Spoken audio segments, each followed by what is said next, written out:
శ్రీ వీరబ్రహ్మేంద్ర స్వామి మఠంలో సమాధులు తొలగించడం నేరపూరిత చర్య అని వీరబ్రహ్మేంద్ర స్వామి ప్రచార పరిషత్ అధ్యక్షుడు శ్రీనివాసులు మండిపడ్డారు. సమాధులను రాత్రికి రాత్రి అక్రమంగా తొలగించిన దేవాదాయ ఉద్యోగి బాలాజీపై చర్యలు తీసుకోవాలన్నారు. వైఎస్సార్ జిల్లా బ్రహ్మంగారి మఠంలో ఇంటి విషయమై 2 వర్గాల మధ్య నెలకొన్న వివాదం ఉద్రిక్తతకు దారితీసింది. ఒక వర్గానికి అనుకూలంగా కొందరు 2 వాహనాల్లో రాగా మరో వర్గం వారిని వెంబడించి తరిమికొట్టారు. వీరబ్రహ్మేంద్ర స్వామి ప్రచార పరిషత్ వ్యవస్థాపక అధ్యక్షుడిని వీరబ్రహ్మేంద్ర స్వామి వారి మఠము ఆంధ్రప్రదేశ్ రాష్ట్రంలోనే కాకుండా భారతదేశంలో భారతీయ హిందూ సనాతన ధర్మంలో ఒక ప్రముఖమైనటువంటి మఠము.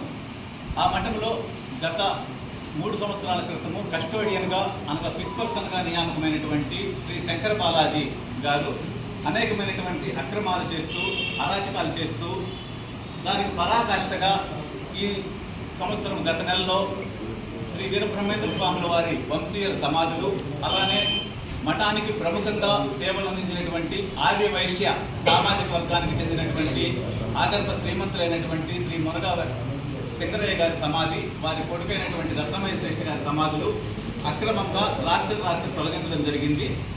ఇది ఎందుకు తొలగించారనేది కేవలం వారికి మాత్రమే తెలుసు. ఏ విధమైన సమాచారం మఠం సంబంధికులకు కానీ అలానే దేవాదాయ శాఖ ఉన్నతాధికారులకు కానీ ఏ విధమైనటువంటి సమాచారం ఇవ్వలేదు. ఈ సంఘటన జరిగిన తర్వాత ఇమీడియట్గా మేము ఎండోమెంట్స్ మినిస్టర్ గారి దృష్టికి తీసుకువెళ్ళడం జరిగింది. మినిస్టర్ గారు కూడా తక్షణం స్పందించి డీసీ గారిని పంపించారు. మేము చాలా సంతోషించాం. కానీ డీసీ గారు అక్కడికి వచ్చిన తర్వాత కూడా కనీసం గురుపత్రిని సంప్రదించకుండా అక్కడ రోడ్డు మీద విచారణ చేసుకొని అవేవో పురాతన సమాధులు కదా తొలగిస్తే ఏమైపోతుంది అనేటటువంటి ఒక హేళనగా ఒక మాట మాట్లాడడం జరిగింది. ఇలా మఠంలో అక్రమాలు చేస్తూ అరాచకాలు చేస్తున్నటువంటి శ్రీ శంకర బాలాజీ గారికి ధార్మిక పరిషత్ ఏ విధమైన అధికారాలు ఇవ్వలేదు. ధార్మిక పరిషత్ వారి నియామక పత్రంలో ఇచ్చినటువంటి అధికారాలు కేవలము పూజా ద్రవ్యములకు ఖర్చు పెట్టుట, ఉద్యోగులు జీతాలు ఇవ్వట, మంత్లీ పవర్ బిల్స్ ఇట్లాంటి బిల్స్ మీద ఖర్చు పెట్టడానికి మాత్రమే వారికి అధికారం ఇచ్చారు. అయినా కూడా స్థానిక రాజకీయ నాయకులు లేకపోతే వాటెవర్ రాజకీయ నాయకులు వాళ్ళ ప్రోత్బలంతో కానీ వాళ్ళ అండతోటి నేను చేస్తున్నాను ప్రతి అని చెప్తూ ఉంటారు. దాదాపుగా 10 కోట్ల రూపాయలకు పైగా మఠం నిధులు స్వాహా చేశారు. ఇచ్చినటువంటి చెక్ పవర్ నసరా తీసుకొని దీనంతటి మీద కూడా మేము దర్యాప్తు చేయమని గట్టిగా కోరుతూ ఉన్నాము. గతంలో కూడా అనేకమైనటువంటి కార్యక్రమాలు చేసినప్పుడు గురుపత్రి గారు వీరబ్రహ్మేంద్ర స్వామి వారి ప్రచార పరిషత్ తరఫున మేము వాటిని ప్రతిఘటించి హైకోర్టులో కేసులు వేయడము ఇలాంటి అధికారాలు మీకు లేవు. మఠము అనేది భారతీయ హిందూ సంస్కృతిలో స్వయం ప్రతిపత్తి కలిగినటువంటి ఒక ప్రైవేట్ సంస్థలు ఇవి.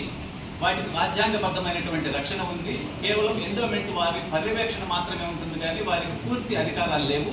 అయినా కూడా నాకే పూర్తి అధికారాలు ఉన్నాయి, సర్వాధికారాలు నావే అన్నట్లుగా కనీసం గురుపత్రిని కూడా లెక్క చేయకుండా మనకు తెలుసు మన గౌరవనీయులు నారా చంద్రబాబు నాయుడు గారు ఆంధ్రప్రదేశ్ సీఎంగా ప్రమాణ స్వీకారం చేసిన తర్వాత అలానే డిప్యూటీ సీఎంగా శ్రీ పవన్ కళ్యాణ్ గారు ప్రమాణ స్వీకారం చేసిన తర్వాత ఒక జీవో ఇవ్వడం జరిగింది.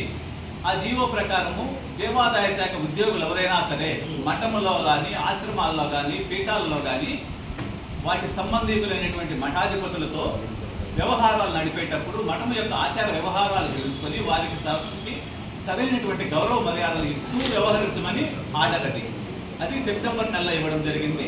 అలాంటి ఆర్డర్ను కూడా ప్రభుత్వ ఆర్డర్లను కూడా పెడచెవిన పెట్టి కనీసం గురుపత్ని అక్కడ ఉన్నారు, వారికి ఆచార వ్యవహారాలు కానీ ప్రోగ్రామ్స్ కానీ వాటి నిర్వహణ బాధ్యతల్లో ఏం చేస్తున్నాము ఏంటి అనేది విషయాలు ఇవ్వాలని కానీ అలాంటి ఏ విధమైన సమాచారం ఇవ్వకుండా వారంతటి వారే పూజలు నిర్వహిస్తూ ఉంటారు, వారంతటి వారే కార్యక్రమాలు నిర్వహిస్తుంటారు. వీళ్ళందరికీ తిలకించండి అని లెటర్లు రాసి పంపిస్తూ ఉంటారు. అంటే ఏదో ఆడియన్స్ పబ్లిక్ ఆడియన్స్కి ఇచ్చినట్టుగా మీరందరూ వచ్చి తిలకించండి ప్రోగ్రాముల్ని అని.